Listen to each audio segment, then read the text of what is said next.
శాంతన మహారాజుకి గంగాదేవికి పెళ్ళవుతుంది. హస్తినాపురం అంతా సంతోషంలో మునిగి తేలుతుంది. కానీ ఆ హస్తినాపురానికి తెలీదు ఈ సంతోషం ఎంతో కాలం ఉండదని. మహారాజుకి మొదటి బిడ్డ పుడతాడు. అయితే మహారాజు ఆనందపడుతుండగానే గంగాదేవి ఆ బిడ్డని నదిలో కలుపుతుంది. ఇలాగే 7 పుడతారు. ఆ 7 కూడా గంగాదేవి నదిలో కలుపుతుంది.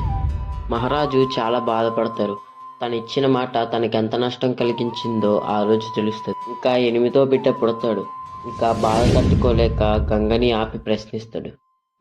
దానికి గంగాదేవి, రాజా, నువ్వు నన్ను ప్రశ్నించావు, దానికి నేను నిన్ను వదిలి వెళ్ళిపోతానంటుంది.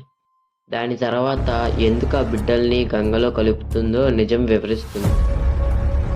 ఆ బిడ్డకి సకల విద్యలు నేర్పించి నీకు అప్పచెపుతానని బిడ్డను తీసుకెళ్ళిపోతుంది. అసలు ఆ గంగాదేవి శాంతనుడికి చెప్పిన నిజం ఏమిటి? ఇది తెలుసుకోవాలనుకుంటే నెక్స్ట్ రీల్లో కలుసుకుందాం.